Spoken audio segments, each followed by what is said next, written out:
नमस्कार दोस्तों, बहुत बहुत स्वागत है आपका अपने YouTube चैनल फ्री स्टडी पर। आज की वीडियो में हम बात करने वाले हैं सेकंड ईयर थर्ड सेमेस्टर के हिस्ट्री के चैप्टर नंबर 2 के बारे में, जो आपका यूनिट 2 है, जिसका नाम है क्षेत्रीय राज्यों का उदय।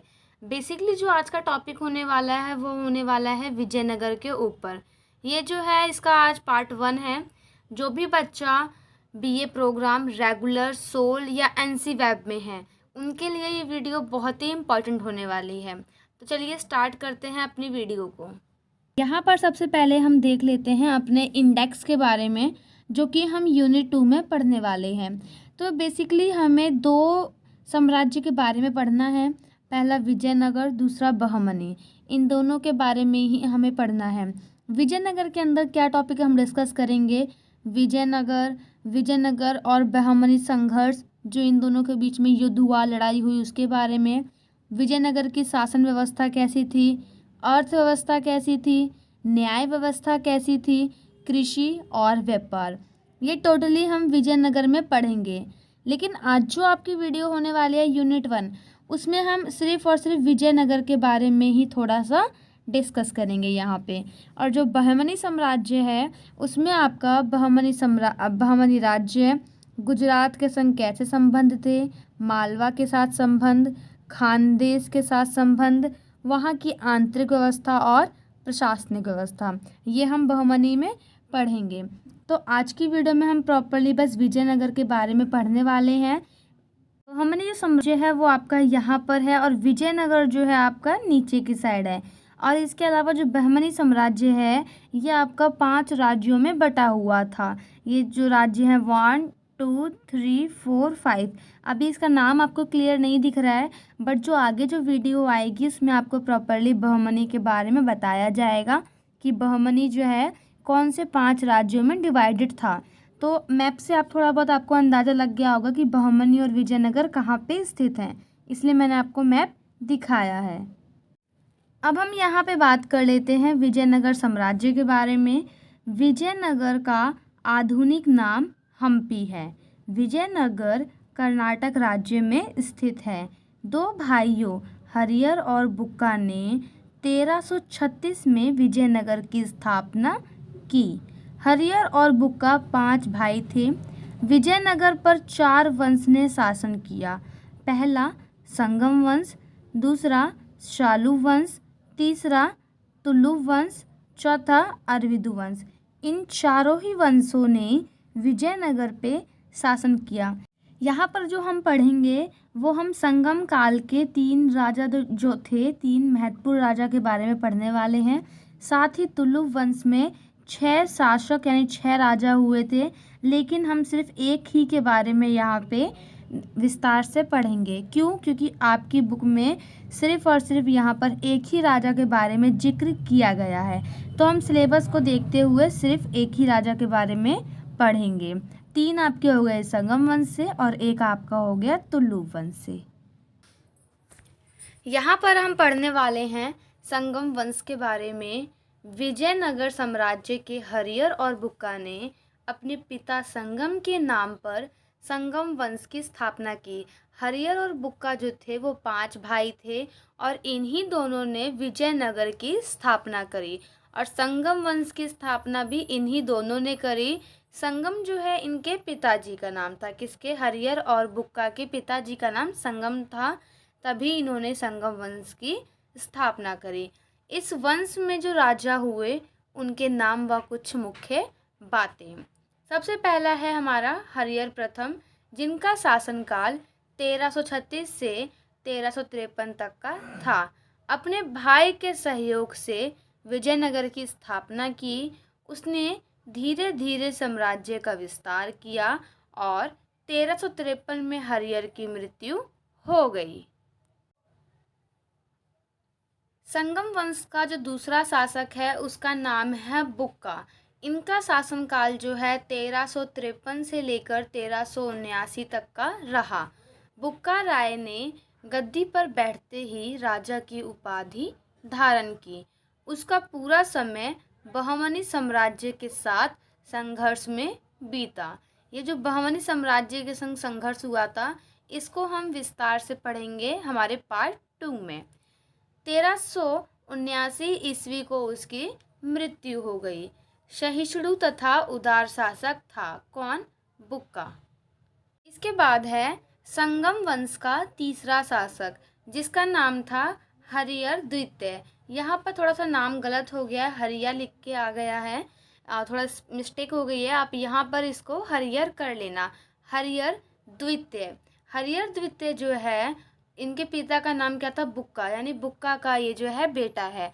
बुक्का राय की मृत्यु के उपरांत उसका पुत्र हरिहर द्वितीय सिंहासन पर बैठा। महाराजा धीराज की पदवी का मतलब होता है उपाधि, पदवी धारण की। इसने कई क्षेत्रों को जीतकर साम्राज्य का विस्तार किया। 1404 ईस्वी में हरिहर द्वितीय काल कवलित यानी इनकी मृत्यु हो गई। कब? 1404 में। संगम वंश का तीसरा जो शासक था वो था देवराय द्वितीय। इनका शासनकाल 1422 से 1446 तक का रहा।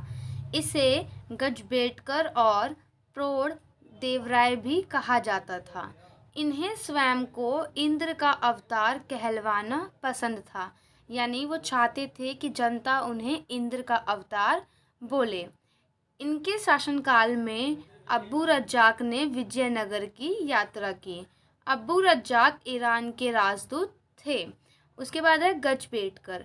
गजबेटकर का अर्थ होता है हाथी का शिकार करने वाला। ही सारे में पढ़ने वाले थे, जिनके बारे में हम पढ़ चुके हैं। अब आपका जो है वो है तुलुव वंश। तुलुव वंश विजयनगर का तीसरा राजवंश था। वीर सिंह ने 1505 ईस्वी में तुलुव वंश की स्थापना की। कृष्णदेव राय को तुलुव वंश का सबसे शक्तिशाली एवं महानतम शासक माना जाता है। इस वंश में 6 शासक थे। कितने थे? 6।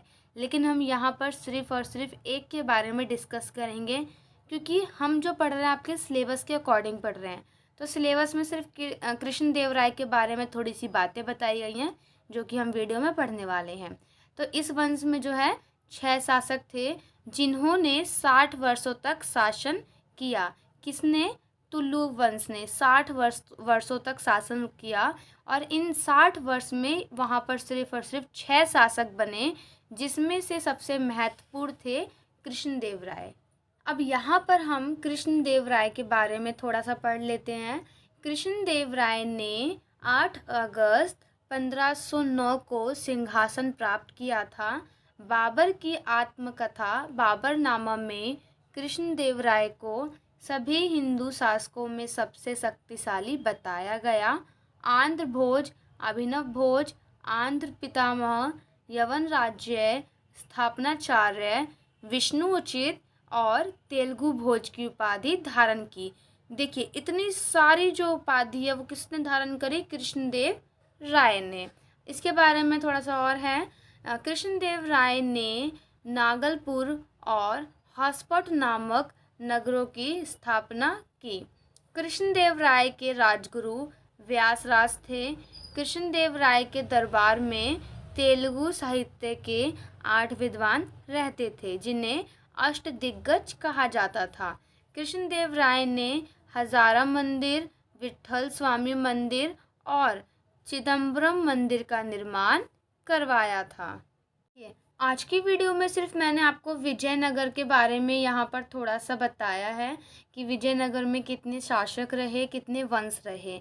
इसके अकॉर्डिंग देख लो आप, यहाँ पर आपके 5 पार्ट बनेंगे और यहाँ पर आपके 6, तो टोटल हो सकता है 11 पार्ट आपके बने। वीडियो छोटी है, छोटी मैं इसलिए बना रही हूँ ताकि आपको बहुत जल्दी समझ में आए और आप पढ़ भी सके। क्योंकि क्या होता है, अक्सर बच्चा लेंथी वीडियो को देखकर स्किप कर देता है, वो सोचता है पता नहीं कितना बड़ा चैप्टर होगा।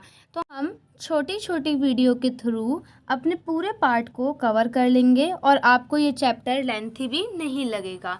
साथ ही आपका जो पेपर है, पेपर आपके दिसंबर में है और अभी आपका सितंबर चल रहा है, तो अक्टूबर तक आपका जो सिलेबस है, अक्टूबर या मिड नवंबर तक आपका सिलेबस जो है ख़त्म हो जाएगा।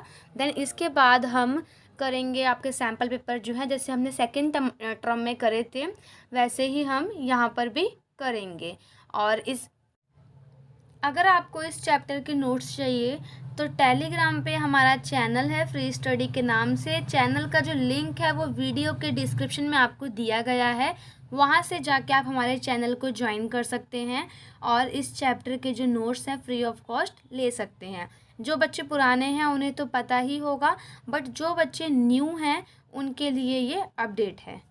वीडियो पसंद आई हो तो वीडियो को लाइक, शेयर और चैनल को सब्सक्राइब ज़रूर करें। Thanks for watching. मिलते हैं पार्ट 2 में, तब तक के लिए जय हिंद, जय भारत।